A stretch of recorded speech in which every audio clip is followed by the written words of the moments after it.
મારી તો બહુ સાદી દલીલ છે કે ઈશ્વરે દરેક વસ્તુ બે બનાવી. 2 આંખ, 2 કાન, 2 નાક, 2 હાથ, 2 પગ. તમે વિચાર કરો કે પગ એવું કે હું એક પગ તમારો ડાબો પગ એમ કે હું હાલીશ ને જમણો એમ પગ એમ કે હું ખસીશ જ નહીં, તો એક આંખ આંખ બાજુ જોતી હોય ને એક આંખ આ બાજુ જોતી તમે જોઈ શકો? આ કાન એમ કે મારે ભગવાન સાંભળો, નાક એમ કે હું સાંભળીશ જ નહીં, તો આખી વ્યવસ્થા ખોરવાઈ જશે. તો ઉપરવાળાએ તમને બુદ્ધિ અને હૃદય બંને આપ્યું હોય તો બંનેના સમન્વયથી જ જીવન જીવવાનું હોય. અને પૃથ્વી પરનું બુદ્ધિ એટલે પુરુષ અને પૃથ્વી પરની સ્ત્રી એટલે હૃદય. આ જગતનું સમન્વય આ બંનેની સાથે છે. કોઈ પણ ગીત તમે વગાડતો હોય, કોઈ ગીત ગાતું હોય અને તબલાવાળો એમ કે મારી ગીત તમે ભલે ગાતા હોય, હું તો બીજું જ ગીત વગાડીશ, તમને ગીત સાંભળવું જ નહીં ગમે. હંમેશા આપણને એવું ગીત સાંભળવું ગમે છે કે જે તું એના સુર, લય, તાલ એક સાથે હોય. પણ ક્યાંક ને ક્યાંક આપણે એક એવા વર્લ્ડમાં આવી ગયા છે, એવી આપણી બુદ્ધિ કહે છે કે આપણે શંકા શીખવે સૌથી વધુ. હું તમારી સામે દાંત કાઢું ને એટલે તરત તમને એમ થાય કે આ બેનને કંઈ કામ લાગે છે. અહીંયા 2 ભાઈઓ કંઈક સરસ રીતે મળે ને બહુ 3-4 વાર વળીને પૂછે કે ઓલું લાવી દઉં જમવાનું, ઓલું લાવી દઉં જમવાનું. જેવા એ ભાઈ જાય ને એટલે કાંઈ છે કાંઈ હમણાં અને કંઈ કામ છે, હલવાઈ ગયા છે, તો જ આમ હોય. એનો અર્થ કે આપણે માનીએ જ છીએ કે સરસ રીતે વર્તન થાય જ નહીં કામ વગર. આપણું મન સતત આપણને શંકાઓ કરાવડાવ્યા કરે સંબંધો ઉપર, જીવન ઉપર, સારા વ્યવહાર ઉપર. અને આપણે એવું કહીએ કે ના ના હું તો અત્યારે છે ને આમ જોઈ વિચારીને જ બધું જીવવું જોઈએ ને કરવું જોઈએ. બેન એક વાત કરી ને કે ભાઈ જુઓ સમજો ને પછી કરો, જુઓ સમજો ને પછી કરો. આ જુઓ છે ને એમાં આપણે સમજો કાઢી નાખ્યું. જોવાનું કરવાનું, જોવાનું કરવાનું, જોવાનું કરવાનું. અને એટલે આપણે દરેક સંબંધમાં હળાહળ નિષ્ફળ જઈએ, ક્યારેય આપણે સફળ ન જોઈએ.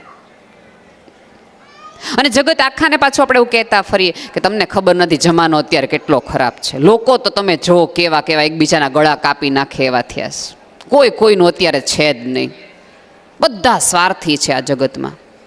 તમને ગળે મળે ને તમારા ખીચામાંથી ક્યારે હાથમાંથી પૈસા વહી જાય તમને ખબર જ ન પડે. બધાએ સીસીમાં ઉતારી નાખે એવા જ થયા છે. એમ બધા એવા જ? તેમ કે હા બધા એવા. તો આપણે એને એવું પૂછ્યું તો તમે ક્યાં ના? હાલો માની લ્યો કે આ જગતમાં બધા જ આવા છે, તો તમે સારા થાવ. આ જગતનો એક માણસ તો એવું કહી શકે કે ભાઈ આ 99 માણસો છે ને ખરાબ છે, પણ આ એક માણસ છે ને હોનાનો છે.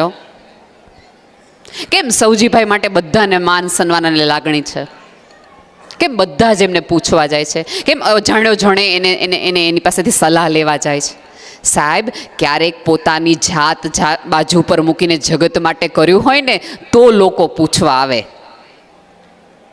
બાકી પૈસા દઈને સત્તા ઉપર તમે હો ત્યાં સુધી તમને પૂછવાને પૂછવા આવે છે ને એ એકચ્યુઅલી તમારી ખુરશીને માન છે.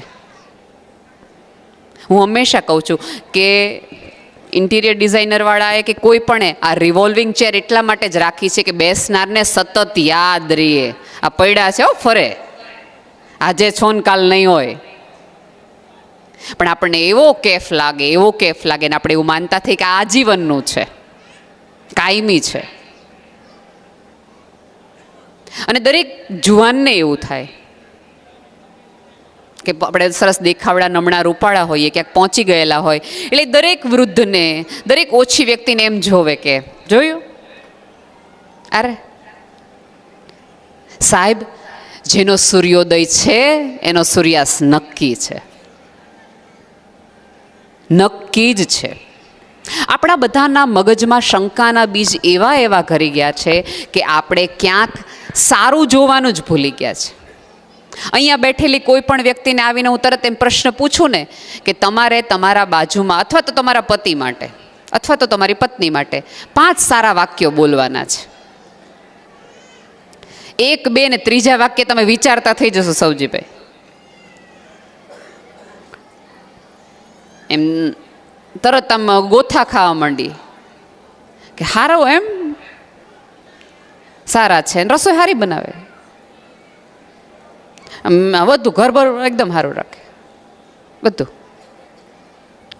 પણ હું તમને એમ કહું કે તમે 5 વાંક કાઢો તો તમે એમ કે 5 હોય બેન 50 છે, તમને શું ખબર હોય. હવે બહેનોય તે અને ભાઈઓય તે. એનો અર્થ એ છે કે આપણને જીવને હવે કંઈક એવી સમજ આપી દીધી કે બધું જગતમાં છે એ ખરાબ ખોટું જો. અને સવારે મેસેજ કયા મૂકવાના? B positive, B positive. મને બી પોઝિટિવ વાળા લોકોના આટલા બધા મેસેજ હું જોઉં તો મને હંમેશા એવો વિચાર આવે કે ખરેખર આટલા પોઝિટિવ લોકો હોય તો આ જગતમાં હજી આટલી લપ ને માથાકૂટ છે હે નહીં. આ લઈ આવો જ ક્યાંથી આટલી બધી નેગેટિવિટી તમે?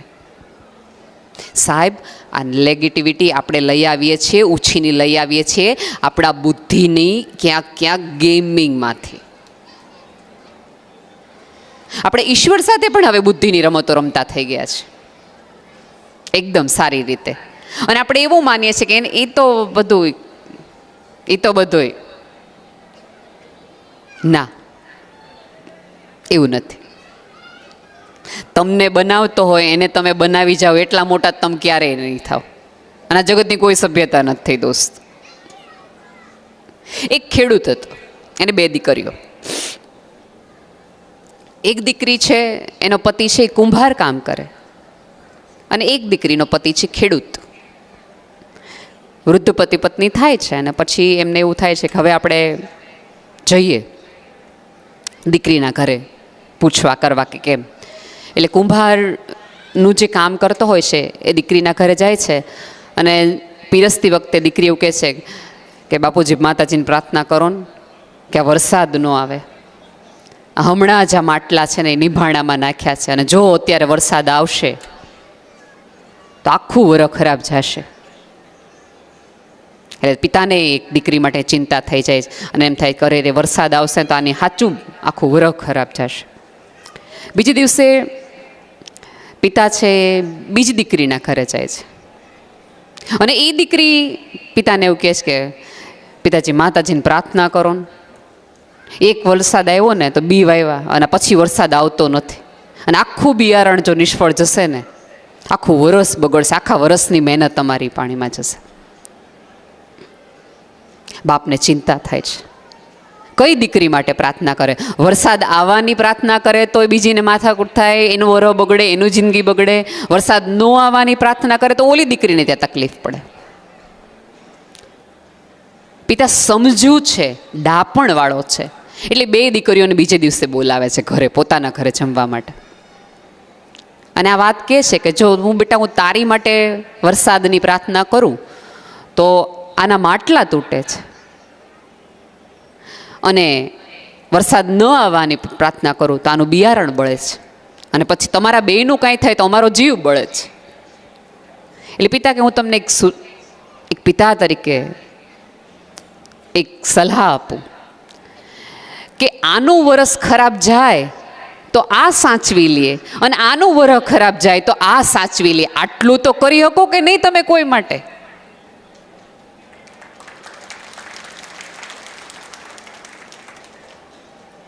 બહુ જ સારું લાગે મારો સમાજ, મારું કુટુંબ, મારી વાતો. પણ જ્યારે આપણને ખબર પડે કે કોઈકનું વરસ મોડું જાય એમ છે, કોઈ તકલીફમાં છે, કોઈ મૂંઝવણમાં છીએ, તો આપણે શું કરીએ છીએ?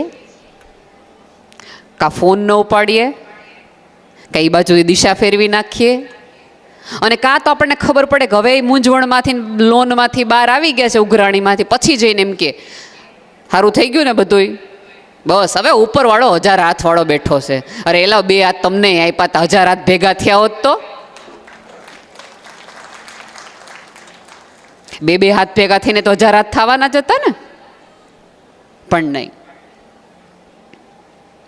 સાહેબ, ક્યાંક ક્યાંક આ બધા મિત્રો આ સમાજને ભેગો કરીને સ્નેહ મિલન એટલા માટે કરવામાં આવે છે, સ્નેહ મિલન નામ છે એટલે એકબીજાની અંદર નેહ વધવો જોઈએ, પ્રેમ વધવો જોઈએ. એકબીજાને મળો ત્યારે પૂછો કે તકલીફ કઈ છે, મૂંઝવણ કેવી છે.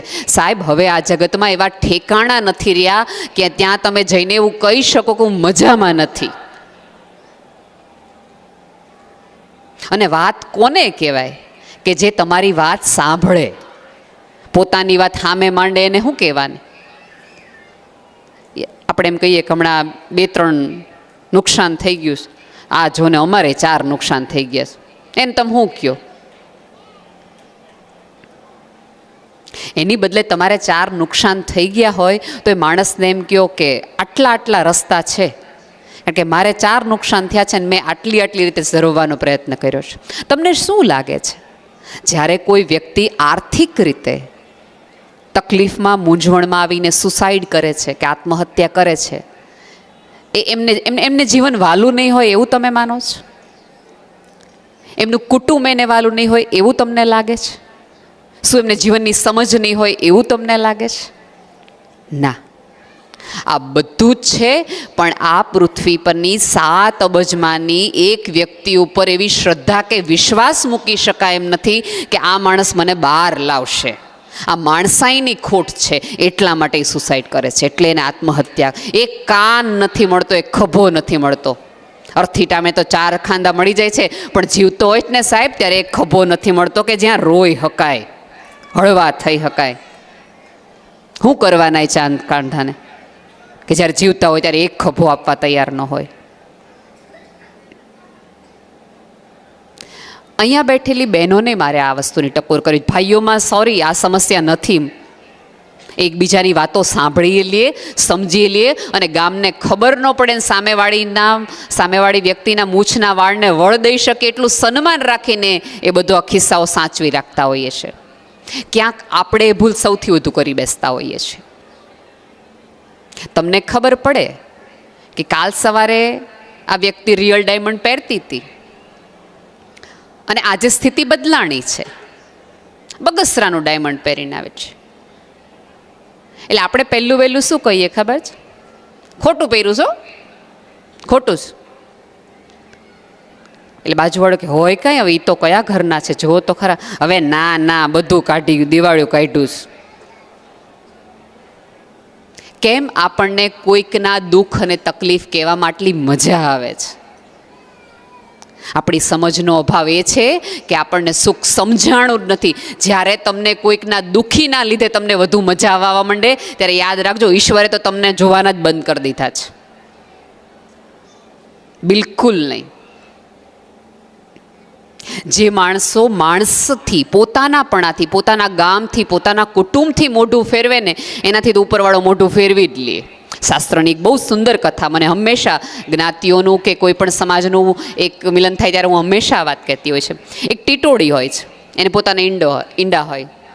ટીટોડી અને ટીટોડો બે બાજુમાં બેઠા હોય અને ટીટોડો છે ને આમ ઊંધો સૂતો હોય, પગ ઉપર આકાશ ઉપર રાખ્યા હોય, આભને ટેકા દેતો હોય ને. એટલે સમુદ્ર ફરવા નીકળે છે સમુદ્ર કિનારે અને સમુદ્રદેવ પૂછે છે કે આ શું કરે છે? એલા એ યોગાસન કરે છે? તો ટીટોડો એમ કે ના રે ના, હું આભને ટેકો દઉં છું કે આપ પડે ને તો મારા ઘર ઉપર ન પડે. એટલે એટલો તો કે ન પડે, મારા ઈંડા એમને રહી જાય ને એટલા માટે. એટલે સમુદ્રદેવ દાંત કાઢે છે કે તને એટલું બધું જોર છે એમ કે તું આમ પગ ઊંચા કરીને આપ ટેકા દઈ જાય ને આપ પડે તો એ કે બધે પડે તો મારા પગ જેટલું તો નહીં પડે ને, અને પડી જોઈએ લે કે દેખાડી દઉં નહીં. એટલે સમુદ્રને એમ થાય કે હાળો બુદ્ધિશાળા છે, જોરવાળો જોરુકો માણસ છે કે આનું જોર કાઢવું પડશે કે જ્યારે તમારું સમાન બહુ ઊંચું ન હોય ને ત્યારે લોકોને એમ જ ગમે એમ કહીને આને તો પાડી જ દેવો છે, સમૂહ ભેગો થઈ જાય પાડવા માટે. એટલે એ જઈને માછલીને કહે, એક બીજા પક્ષીને કહે ગમે એમ કરો, સમુદ્રના મોજાને કહે કે આ ટીટોડીને તો આપણે દેખાડી જ દેવું છે કે એને બહુ વહેમ છે, એને એવું છે કે હું આભને ટેકા દઈ દઉં. ટીટોડો ને ટીટોડી બહાર આંટો મારવા જાય છે ત્યારે સમુદ્રના મોજા એક સાથે ઈંડા લઈ લે છે. મોજા ઈંડા લઈ અને માછલીને આપે છે. માછલી ઈંડા લઈને મગરમચ્છને આપે છે, મગરમચ્છ ઈંડા લઈને વ્હેલને આપે છે. એમ અંદરો અંદર ફરતા રહે છે અને દરેક વખતે એક સૂચના આપે છે, જો ઈંડાને કાંઈ થાય નહીં, બહુ માથાભારે માણસ છે, ગમે ત્યારે લેવા આવશે ને પાછા ઈંડા દેવા પડશે. મગરે તે ઓલાને વેલ માછલીને ઈંડા દેતી વખતે એમ કહે છે, જો ઈંડાને કાંઈ થાય નહીં, હાંચવીને રાખજો, માથાભારે ટીટોડી છે, ગમે ત્યારે આવીને ઈંડા માગશે ને ઈંડા આપણે દેવા પડશે. ફરી ફરીને ટીટોડી દરિયા કિનારે આવે છે, પોતાના ઈંડા નથી જોતા. અને પાણીના વેણ ઉપરથી ખબર પડી કે નક્કી દરિયો મારા ઈંડા લઈ ગયો છે. T T T T T T કરવાનું ચાલુ કર્યું. એક ચકલી, બે ચકલી, એક કાગડો, બે કાગડો, 3-4 આખું ઝુંડ ભેગું થઈ ગયું. સાગરના મોજાના અવાજ કરતાં પણ પક્ષીઓની T T T T T T T. એટલે બધા એમ કીધું, હું કામ? પંચાયત ભેગી થઈ ગઈ પક્ષીઓની. એ કે શું થયું? એ કે આ દરિયો છે ને એ આપણો મારા ઈંડા લઈ ગયા છે અને આપણે ભેગા થઈને દરિયાને બુરી દેવાનો છે. એ કે બુરી નાખીએ. બધા પક્ષીઓ જેટલા હતા એ પોતાની ચાંચમાં, પોતાની પાંખમાં જેટલા પાણા આવે, જે આવે ને લઈ લઈને દરિયામાં નાખવા માંડ્યા. પછી એક વૃદ્ધ પક્ષી હતું, એણે એમ કીધું કે આ રીતે તો આપણે નહીં, આપણે તો બધા નાના છીએ, ગરુડને બોલાવો. એ થોડીક વારમાં તે દરિયો બુરી દે, એની પાંખમાં એટલું જોર છે અને આપણો મુખી છે. આખી પક્ષીઓની નાથ ગરુડને બોલાવે છે અને ગરુડ વેમમાં છે કે એક ટીટોડીને કામ પડે ને હું જાઉં, મારા ઉપર વિષ્ણુ બેસે, મારો રૂવાબ કેવો, એક ઈ કે એટલે મારે થોડું જવાનું હોય. એટલે આમ જોઈ ત્રાસી નજર કરી અને ઉપર જાય છે નારદ પાસે. નારદ મોઢું ફેરવી લે છે. એટલે નારદજી એવું કહે છે, કેમ? એટલે ગરુડજી પૂછે છે, કેમ મોઢું ફેરવી લીધું? એટલે નારદજી એમ કે જેણે પોતાની નાતનું મોઢું ફેરવી લીધું હોય ને એને તો ભગવાને નો મોઢું દેખાડે.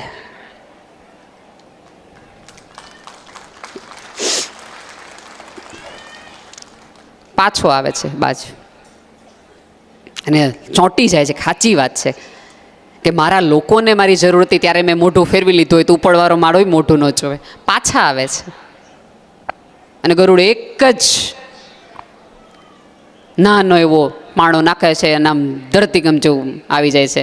તરત સમુદ્ર દેવ વેલને કહી, ઈંડા લાવો, ઓલો આવ્યો છે. વેલ છે મગરને આપે છે, મગર છે માછલીને આપે છે, માછલી છે મોજાને આપે છે, મોજા છે સમુદ્રદેવને આપે છે. અને સમુદ્રદેવ જઈને નાની એવી ટીટોડીને એમ કે છે, આ તારા ઈંડા બાપા, તમે ભેગા થાવ તો દરિયો બુરી શકો એમ છો.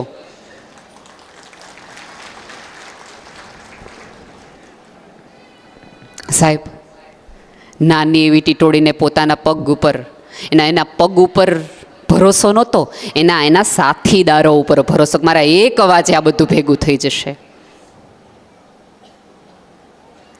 આપણા સૌની સમજ આવા એક અવાજ બનવાની અને આવા એક અવાજ ગોતવાની છે. આ માત્ર જમણવારનું ફંક્શન નથી. આ ફંક્શન ક્યાંક ને ક્યાંક કોકનો આવો અવાજ બનો. જ્યારે તમને અવાજ આવો કોકનો આવે તે મોઢું ફેરવાની બદલે 10 જણાને ભેગા થઈને 1000 હાથ ભેગા કરો અને જઈને કહો કે જરૂર છે. અને જ્યારે જરૂર હોય, પુરુષ આમ ભેળીને જતો હોય ત્યારે સ્ત્રીઓ એટલું જ કરવાનું હોય કે ચાલી શકું, દોડી શકું અને લડી શકું એવી ક્ષમતા નથી, પણ તમે જે યાત્રામાં જાઓ એમાં થેપલાને શાક કરી શકું એટલી ક્ષમતા આપણી ખરી. અહીંયા મને હંમેશા બહુ જ ચિંતા હંમેશા બહેનો માટે થતી હોય છે કે મેં ક્યારેય ડોનર છે ને બહેનો નથી જોયા.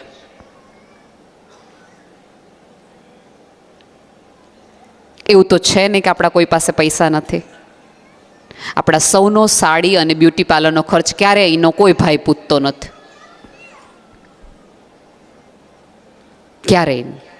બ્યુટી પાર્લરના આપણે ખર્ચ કરવા જઈએ ને બ્યુટિશિયન એમ કે 3000 રૂપિયા થશે, સટાક દઈને આપણે આપી દઈએ. અને ઘરેથી કોઈક માણસ આવે અને આ બેન જેમ વાત કરી કે બચતની વાત કરીને એમ કે થોડીક બહેનોને મશીનને એવું લઈ દેવું છે, આપણે થોડી બધા મહેનત 500 રૂપિયા કરીએ ને તો થઈ જાય. તમારા ભાઈને પૂછવું પડે. આપણા વિસ્તારો નક્કી છે કેમાં ભાઈને પૂછવાનું ને કેમાં ભાઈને ખબર નહીં પડવા દેવાની. મોદી સાહેબે જ્યારે કાળું નાણું કર્યું ત્યારે ભાઈને પૂછીને કર્યું હતું એ બધું જ કાળું નાણું આપણે ભાઈને પૂછ્યા વગર જ કર્યું હતું, હે ને? પ્લીઝ થોડા ઉદાર બનો. ઉદારતા તમારામાં બેને એક વાત કરી ને કે સંતાન કરે ને તરત પિતાનું નામ આપી દે ને આનું નામ આપી દે ને આનું નામ આપી દે. અને ત્યારે એમણે કીધું ભાઈઓને વિનંતી છે કે 2 હાથ જોડીને અમારો આભાર માને. ના, નથી જરૂર અમને એ આભારની. કારણ કે ઓગળવું, વિસ્તરવું, આપી દેવું, વહેંચી દેવું, વિસ્તરેવી દેવું એ તો મારા અસ્તિત્વનો ભાગ છે. એક ક્ષણમાં હું જગત આખું કોકને આમ નામે કરી દઉં.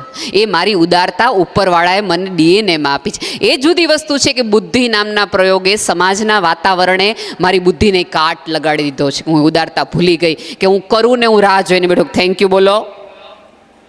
હા, મને થેન્ક યુ નહીં કહો તો ચાલશે આમાંની કોઈ પણ સ્ત્રીને, પણ એને તમે સન્માન આપવાનું શરૂ કરો એટલી અપેક્ષા તમે તમારી પાસે રાખી જ શકીએ. જાહેરમાં જ્યારે તમે બધા કુટુંબના ભેગા થતા હો ત્યારે ઊંચા અવાજે કહી દેવાથી તમે ક્ષણવાર માટે મહાન ને મોટા થઈ જશો. પણ એક વસ્તુ યાદ રાખજો કે જેના અવાજ મોટા થયા છે ને એના પડઘા સામે સુધી પહોંચ્યા છે, પણ જેના વિચાર મોટા થયા છે ને સાહેબ જગત આખું હોય છે ને. કેમ સરદાર વલ્લભભાઈ પટેલને હજી રાખીએ છીએ આપણે? કારણ કે એના વિચારોના પડઘા હજી સભ્યતા ભૂલી શકે એમ નથી. જેના અવાજ મોટા હોય ને એની માટે અમે એમ કહીએ કે એને વતાવાય નહીં, એને માણા આઘારીએ. અને વિચારો જેના મોટા હોય, માણસ મૌન રહેતું હોય ને તોય પગે લાગીને પૂછીએ કે આંખથી કાંઈ કહે છે તો જીવી લઈએ ને જાણી લઈએ. સાહેબ તમારી સમજદારી એમાં છે કે તમને જગત સાથે સંઘર્ષ કરતા પણ આવડવો જોઈએ અને સંવાદ કરતા પણ આવવો જોઈએ. તમને જગતની નિષ્ફળતા સમજાવવી જોઈએ અને સફળતામાં કેમ ચાલવું એ પણ સમજાવવું જોઈએ. આ સમન્વય છે. આવતી વખતે સમાજ ભેગો થાય ત્યારે આમ ભાઈઓ બહેનો ન બેસતા, ભાઈઓ અને પતિ પત્ની સાથે બેસજો. જાહેરમાં સાથે દેખાવામાં વાંધો શું છે? તમે એકબીજાને ક્યારેક કહી શકશો કે આપણે કરવું જ, આપણે જોડાવું જ. આમાં એવું થાય છે કે 2 વિચાર અત્યારે તમને ગમ્યા, 2 વિચાર અત્યારે તમને આવ્યા, સામે જમવા બેઠા, 2 વસ્તુમાં અમારી સાડીમાં સહેજ એવું ડાઘ પડે એટલે બધા વિચાર ગુમ. અને તમને 2 જણને ખબર પડે કે આને રિલાયન્સના શેર ઓછાવા મળી ગયા છે એટલે તમારા વિચારે ગુમ. ઘરે જાઓ, ટ્રાફિકમાં કંટાળો આવે, વાત પતી જાય. એના બદલે એકબીજાની બાજુમાં બેસતા હશો તો તમને એકબીજાને કીધેલું હશે તો ક્યારેક સવારે ચા પીતી વખતે કાં પત્ની યાદ કરાવશે ને કાં પતિ યાદ કરાવશે કે ઓલું કરવું છે, આ વિચારવું છે. સાહેબ આપણે ક્યાંક આમ જુઓ ને તો એવો એક સમાજ પેદા કર્યો છે કે આપણને પ્રેમ કરવામાં શરમ આવે છે ને બાંધવામાં આપણને ગર્વ થાય છે. એનો મગજ છે કાંઈ ગમે ને હાંકી લ્યો તે કે સારી વાત છે, એ કંઈ સારી વાત છે. એની બદલે કોકને તમારી માટેની વાત કહેવાતી હોય, તમારા માટેના વિચારો કહેવાતા હોય તો એ રીતે કહો કે ભાઈ માણસ છે, 4 જણા પડ્યા હોય તો એકલા હાથે ઊભો કરી શકે એવો ક્ષમતાવાન માણસ છે, કેવુંય ન પડે. સાહેબ આ ભણકારાની પ્રદેશમાં એ સભ્યતામાં કોક હોંકારો દેવાવાળું તમારી બાજુમાં હોય, તમારી જ્ઞાતિ હોય, તમારા લોકો હોય તો ઈશ્વરે તમને આશીર્વાદ આપ્યા છે એમ માનજો. આ બધાય અડધી રાતના હોંકારા છે, પહેલી લાઈનમાં બેઠા છે નહીં. તો ક્યારેક એ હોંકારાઓ સાંભળો પણ ખરા અને ક્યારેક કોકના હોંકારા બનો પણ ખરા. આપણા બધાની તકલીફ એ છે કે મને કોઈ સમજતું નથી, મને કોઈ પ્રેમ કરતું નથી, મારું કોઈ સાંભળતું નથી. પણ ત્યારે આપણી જાતને પૂછવા જોઈએ કે આ જગતમાં કેટલા લોકોને તમે સમજ્યા છો, કેટલા લોકોને તમે માફ કર્યા છે. આપણે બધા એવું માનીએ છીએ સમજવાનું મને, પ્રેમ મને કરવાનો, સન્માન મને આપવાનું, મારી ભૂલની માફી મને આપે, બધું મને મને મને મને મને. ઇવન પતિ પત્નીઓમાં અત્યારે આ તકલીફ છે, એવું નથી કે માત્ર સામૂહિક આ તકલીફ છે. એમણે બધી છૂટાછેડાઓની ને બધી વાત કરી. હું વાત સાથે થોડી અસહમત એટલા માટે છું કે બધા એવું કે 10 વર્ષથી આ લોકો એક સાથે રહેતા હતા અને આ એક સ્ત્રી આવીને એ છૂટા પડી ગયા. તમારી 10 વર્ષનો સંબંધ આટલો નબળો કે એક સ્ત્રીના વિચારથી તમે આમ એમ કહી દો સાહેબ એ સ્ત્રીનો કોઈ વાંક જ નથી, તમારી 10 વર્ષની સમજમાં કાંઈક છેદ હતો એટલે કોઈક આવીને બેસી ગઈ. તમારી સમજને એવી પરિપક્વતા બનાવો કે ગમે એટલા લોકો આવે, અને તમે એવું માનતા હો કે કોઈ સ્ત્રીને મજા આવતી હોય આ બધું કરવામાં, તો ભૂલી જજો.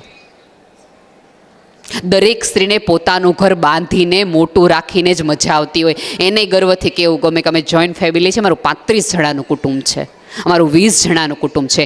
પણ ક્યારેક કુટુંબ એકબીજાને સાથ અને સહકાર એવું નથી આપી શકતો, એટલા માટે ફેમિલીમાં ક્યારેક આવી સ્પેસ ઊભી થાય છે.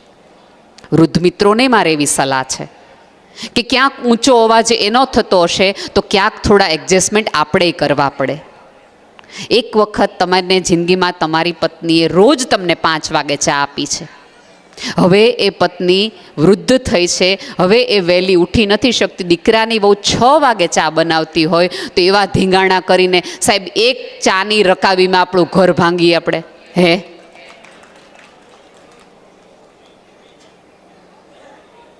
આ મારા જેવા હોય તો બેટા તું નિરાતે બેસ, ચા પેલી તાથી આપણો વારો. આપણા હાથમાં છે કે આપણે આપણા કુટુંબને, આપણા સમાજને કઈ રીતે પોતાના હાથમાં રાખવો. પણ આપણને ટેવ પડી ગઈ છે કે કાંઈ પણ ખોટું અને ખરાબ થાય છે એના લીધે થાય છે. બીજાને દોષ આપવામાં આપણને મજા આવે છે, કારણ કે એમાં મારી જવાબદારી કંઈ નથી રહેતી. કોઈ દિવસ આપણે સામે બેસીને એકબીજાને વાત જ નથી કરતા. બેને કીધું ને કે હું એક પંચ ચલાવું છું, સારી વાત છે, પણ પંચની સામે જેટલા આપણે ખુલીને વાત કરીએ છીએ ને એટલી ખુલીને વાત ઘરમાં કરીએ છીએ. ક્યારેક ભેગા થઈ અને વાતો એકબીજાની ખબર પડે ને તો પતિ અને પત્નીને બેયને એકબીજા એમ થાય કે આવી વાતનું ખરાબ લગાડવાનું. સાહેબ જ્યારે ઝઘડો ને ત્યારે નવી સમજ માટે ઝઘડો. આપણે ઝઘડો કરીએ છીએ ત્યારે હંમેશા જૂની વાત માટે કરીએ. તે દિવસે નહોતું કર્યું કેમ? તે દિવસ તમે મને ઓલું કહી જ દીધું હતું વળી બધાને સામે કેમ? એ તે દિવસ નથી એમને યાદ, નથી તમને યાદ. અને બીજું કેવું થાય ખબર છે? તમે કાંઈ પણ સારું વાંચો, સારું જુઓ કે કાંઈક સારું સમજો ને એટલે તરત જ તમે મારો કોઈક વિડીયો જોવો એટલે તરત તમને મોકલી દો મારા વરને, એને કહો જો આમ હોય.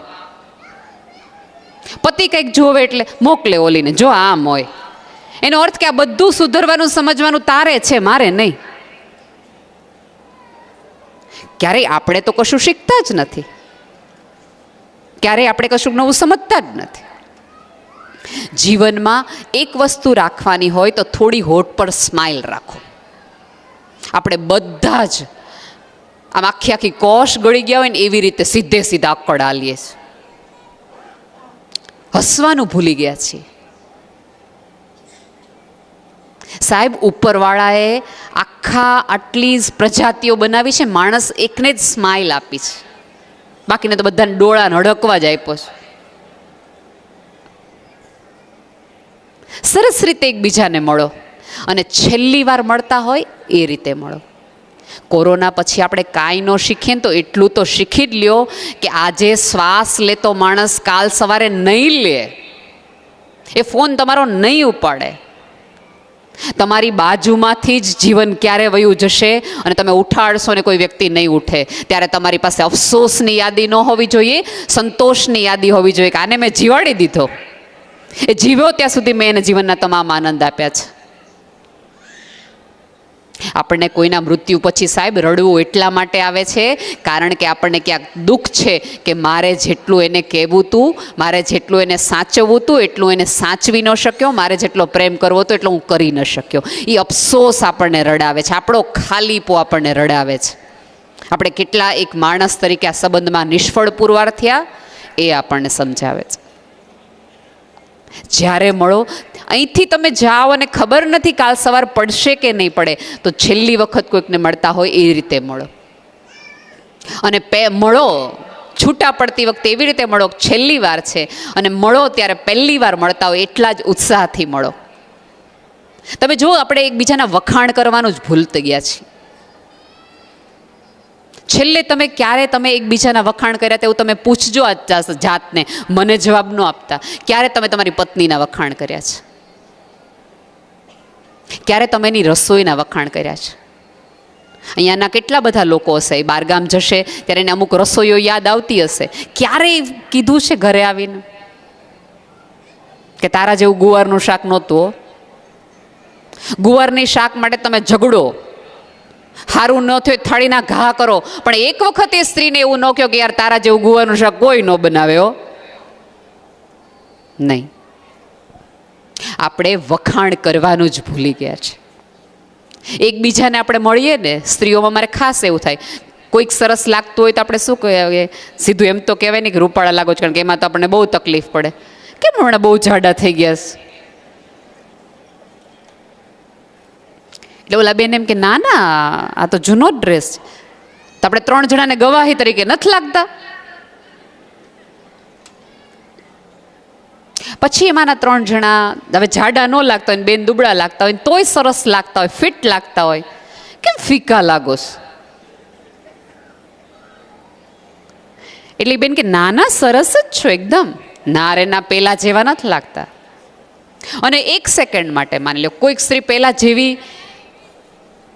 પેલા જેટલે કરતાં ઓછી વૃદ્ધ થોડી લાગે છે, અથવા થોડુંક કરમાઈ ગયા છે, અને તોય કોઈક આવીને એમ કે તમે હજી આંટી એટલા સરસ દેખાવડા લાગો છે, એટલે તો આપણને શું થાય, અરે તેની જુવાની જોઈ નથી કેવી હતી, એનો અર્થ કે અત્યારે તો નથી જ હારા લાગતા.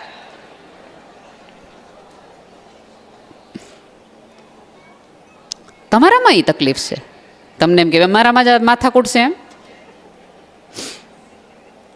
તમે લોકો મળો ત્યારે એકબીજાને એમ કહો, ભલામણા તેદી ઓલી જમીન લઈ લીધી હોત ને તો હોનાનો ટુકડો હતો, કેટલું કદે માયનો નહીં આ.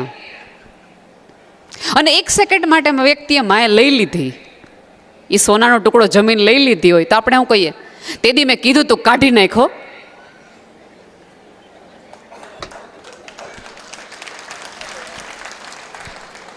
આપણી પાસે લેબલ રેડી જ છે, સામે ગમે એ આવે, તારી પાસે જે છે એ પરફેક્ટ છે, સારું છે, એ કહેવામાં તો આપણને મજા જ ન આવે. આપણે કહી જ દેવું જોઈએ તમને હજી કેટલું તમારી પાસે નથી. આપણને અનુભૂતિ જ નથી કે આપણી પાસે કેટલું બધું છે.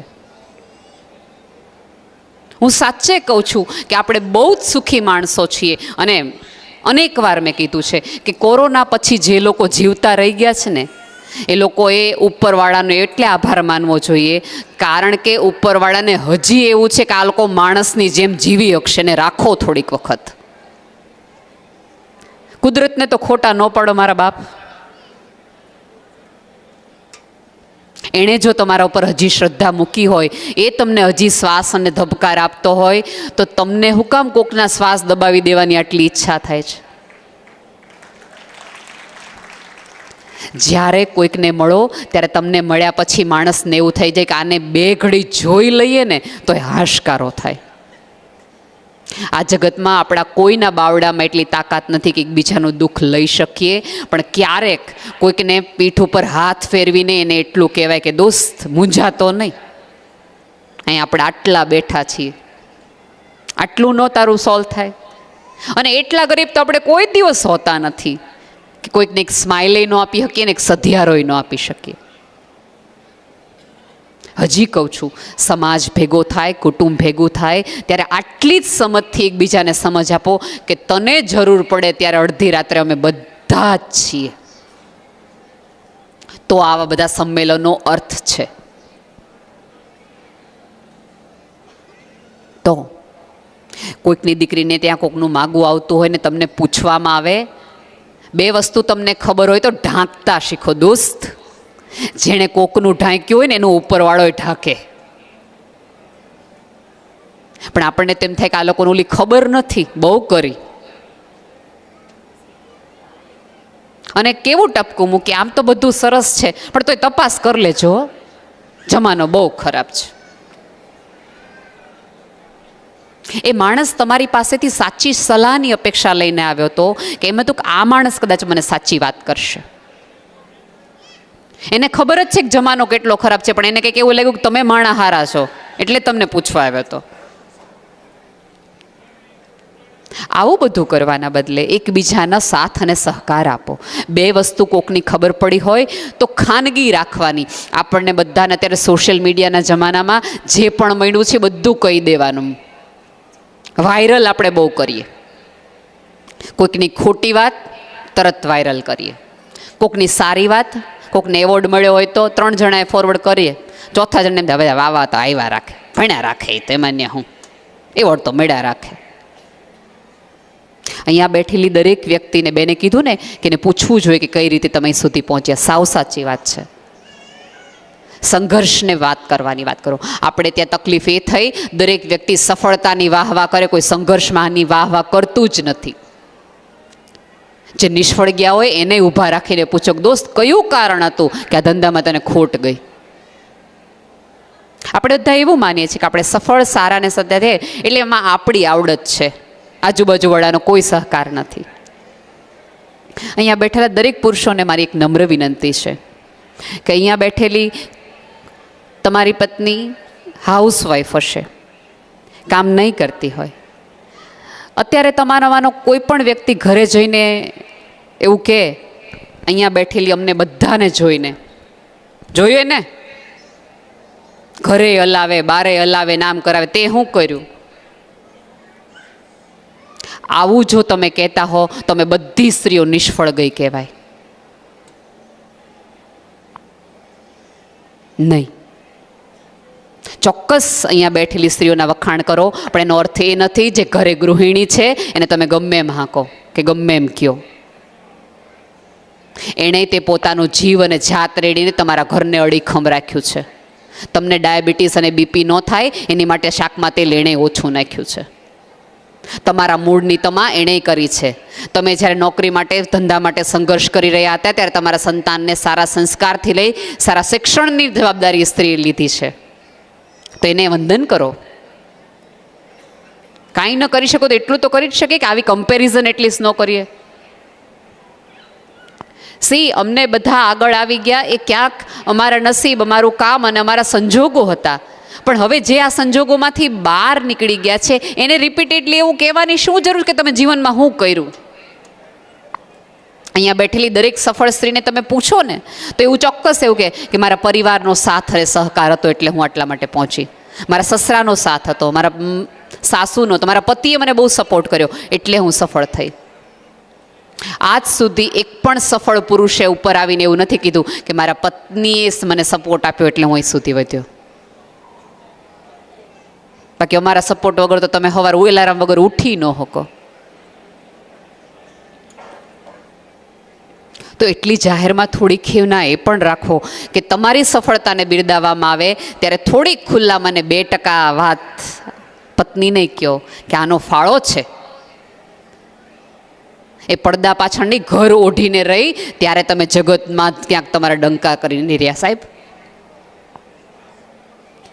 સાદી જીવનની વાતો છે, કોઈ સમજણ. સાહેબ, સમજદાર હોવું ને અઘરી વાત જ નથી, સમજદાર ન હોવું ને એ અઘરી વાત છે. એ લોકોએ ચોકઠા ગોઠવા પડે, એણે વાતો અને વિચારોમાં સમજ આપવી પડે. માણસ હોવાનું એક જ લક્ષણ છે કે તમે સમજદાર છો, અને સમજદાર છો એટલે તમે હૃદયવાળા છો. આ જગતને બુદ્ધિશાળી માણસોએ નુકસાન પહોંચાડ્યું છે, એટલું નુકસાન હૃદયવાળા માણસોએ નથી પહોંચાડ્યું. દોસ્ત, તમારા ઘરમાં વડીલો એ હૃદયનો વડલો છે, એની નીચે બેસી લ્યો, ડાપણની 2 વાત સમજી લ્યો અને શીખી લ્યો કે ક્યાંથી ક્યાં શું મળે. એકબીજાને સાંભળતા અને સમજતા થાવ, ખુલીને માફ કરો, એકબીજાને પ્રેમ કરો, જ્યારે જેને જરૂર હોય કરી શકો એટલી મદદ કરો. આનાથી વધુ જીવન કશું જ નથી. કોઈ સમજણની સમીક્ષા ન હોય ને કોઈ સમજણની પરીક્ષા ન હોય. સાહેબ, અનુભવે તમને સમજાય કે માણસ સમજદાર છે કે કાંઈ લઈ લેવાનું નથી. એની 2 વાતો ઉપરથી, એની વિચારો ઉપરથી તમને ખબર પડી જાય. આના કંઈ પરીક્ષા થોડા લેબોરેટરીમાં ટેસ્ટ કરાવાય કે આ બેનને કે આ ભાઈના લોહીમાં જોઈ જો તો સમજણ છે કે નહીં? 3 માણસોને ઊભા રાખીને પૂછો ને કે તમારા ઘરે આવ્યા હતા ત્યારે શું વાત થઈ, એના ઉપરથી તમે નક્કી કરી શકો કેટલો માણસ સમજદાર છે. અને આ જગતને આવા સમજદાર અને ડાપણવાળા લોકોની જરૂર છે. હજી કહું છું, શંકાથી જેણે જેણે જગત જોયું છે એણે જગતમાંથી પીડા જ આપી છે. જેણે શ્રદ્ધાથી જગતને આપ્યું છે એણે હંમેશા મળ્યું છે. તમે નક્કી કરી લો કે જગતને આપવા બેઠા છો કે જગત પાસેથી લેવા. જે લોકો લેવા બેઠા છે ને એને કશું જ મળ્યું નથી, ખાલી હાથે ગયા છે. જે જગતને બેશવાર આપીને ગયા છે એ માણસ હંમેશા સરભર તરબતર થઈને જોયું. તમે મૃત્યુ પામો છો ત્યારે એવોર્ડ નથી લઈ જતા, સોનું નથી લઈ જતા, કોઈક તમારા હૃદયમાં સારી સ્મૃતિઓ જ ઉપર લઈ જાઓ છો. અને ઉપરવાળાને કોલર ઊંચા કરીને કહી શકો, કેમ કે ઓલાને જરૂર પડી ત્યારે આપણે ઊભા હતા દોસ્ત, ચોપડો ખોલ. તમારા ચોપડામાં તમારે શું લખાવવું છે એ નક્કી કરો અને એટલું જ જીવો. ધન્યવાદ.